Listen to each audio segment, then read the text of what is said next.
There we go. Preparing live stream. This meeting is now being live streamed. That's amazing. Good evening, everybody, and a happy Valentine's Day to you. If you happen to celebrate that kind of thing, I don't personally, but I got a song about that, which we'll talk about at the end of the show. My name is Dawn Sev. This is the Rock and Roll Book Club for Tuesday, February 14th, 2023. I usually try really hard to get all glammed up and look really amazing for this, but as you can probably tell from the tone of my voice and the quality of my voice today, this ain't going to be one of those nights when it happens. So let's just get straight to the point. Rock and Roll Book Club tonight is a neat little book, and that sounds really condescending, and I don't mean it to be. The Lost Women of Rock Music by Helen Reddington. This is an academic text, but I would say don't let that put you off, because this is also a very valuable sociological study into the role of gender, obviously, in rock and roll and punk music specifically, but also the business of gender in punk music, new wave music, and all the movements that came after. It's also a really interesting little book in terms of like how to get it done, because it goes into a lot more detail about the how, as opposed to just the why, than you typically see in rock and roll books. Like, how did people get together? How do scenes form? How do people, get their local halls and, without really knowing what they're doing, create like a scene out of their city and get people together. And for that, even though the book was a little more on the pricier side, I don't even remember how much, but I do remember it was the most expensive one of the last order that I put in.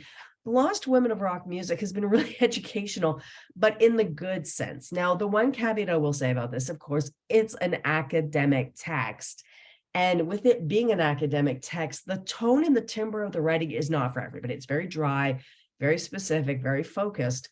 But if you can stick with that, you actually get a really fascinating view, not just into how women, worked and tried to work within the punk scene, specific. And one note, this is specifically about punk in the UK from 1976 to about 1983.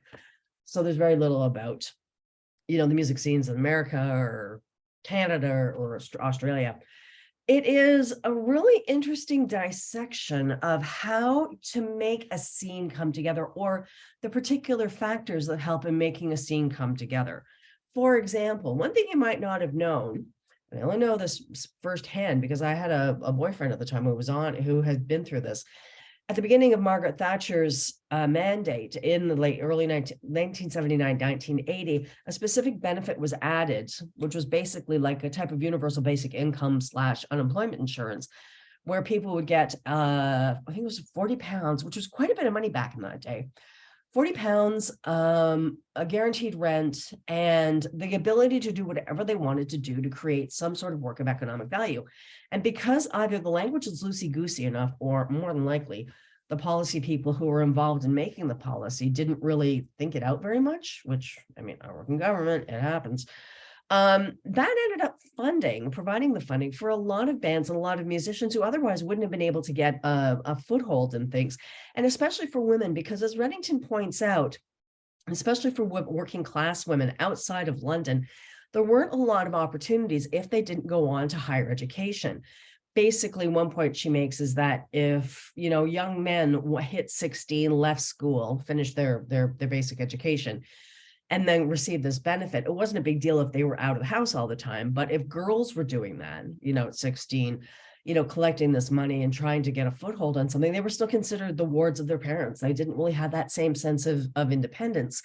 So that was a real source of chafing, of friction that helped, fuel the anger and the frustration that fueled a lot of punk rock. There's a lot of talk about how the system, small s system, was very much into like the people there was a lot of cooperation in the beginning. Maybe somebody would get involved in a band because there was a boyfriend involved, or they happened to know somebody, or they inherited a guitar from somebody, but then that was like, oh, come play with our band. Oh wait, I found these other people.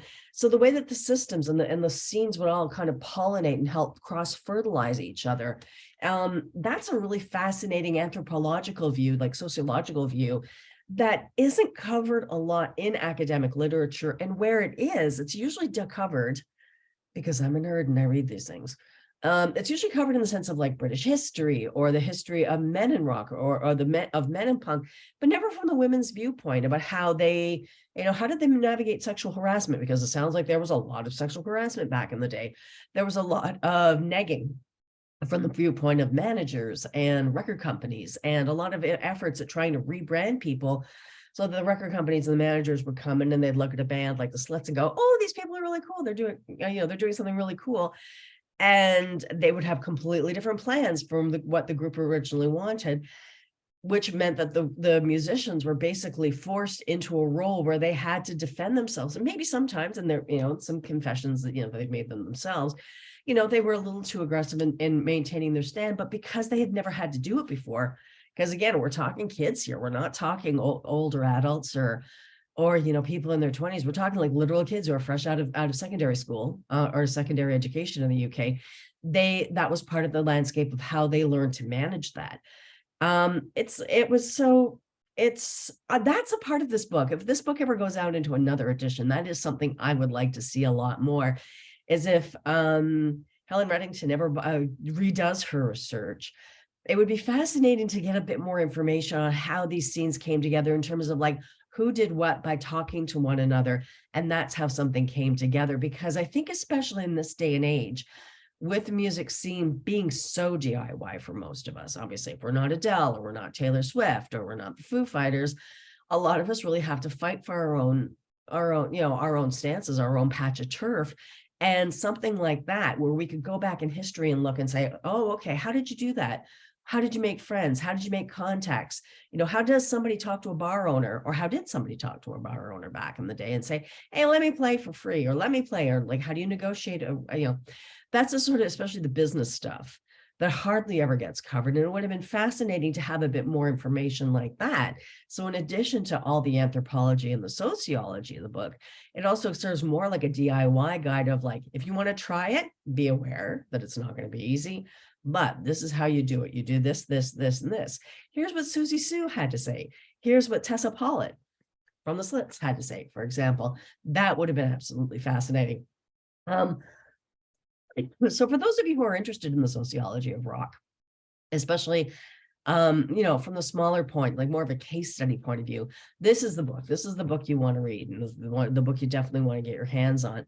And as I'm sorry, I'm just trying to like figure out how long it is before my voice actually gives out. If you're looking into something a bit more in depth, I think that's a book that we're actually going to have for this time next month, March 10th. Thank God it's the same day and the same day of the month. She Bop by Lucy O'Brien, who is a journalist, and I believe, I have to check in my Benadryl out of mine, is also one of the musicians who is featured or who has been interviewed by Helen Reddington in The Lost Women of Rock Music. This builds on this a little bit more to talk more about the history. But again, it's like, that's always the balance of the book of like, is the book about the why and the how or the what? I have a feeling that She Bop is probably going to be more about the what and when. But if you're looking for a book that's a little bit more about the how did they do it? Why did they choose to do things that they did? Sorry. Lost Women of Rock Music. That's the book you want to read. Do give yourself a bit of time though. There's a lot of really interesting stuff in here. Your highlighter will get a workout. Mine certainly did. Definitely recommend it for those of you who are looking for more of an academic bent. Let's see how this compares when we have She Bop on March 10th for Rock and Roll Book Club. And as always, if you don't feel like trying to track down the books to purchase them for yourself, or you just like to make use of your local library, don't forget to check out, especially in Ontario, don't forget to check out Interlibrary Loan. That's a system that exists amongst all the libraries, public and university academic libraries within the province, where if your local branch or your local system doesn't have the book, the Interlibrary Loan will scour the library systems of all the library systems in the province and get it to you for, I believe, a lending of 3 weeks, which is more than enough time to get through a book like this. Anyway, so that is The Lost Women of Rock and Roll. She Bop by Lucy O'Brien next month, March 10th. I got a bit of an announcement, and I promise I will not make the next video when I'm sick, because I know I made the last video when I was sick. Tarte is coming out in a couple of weeks. The first DP is coming out in a couple of weeks, and I'm trying to keep my spirits up, even though I'm like, I'm not doing so well with the coughs and stuff. Anyway, there'll be a separate video about that. In the meantime, read on, rock on, stay safe, and we'll talk to you soon. Take care.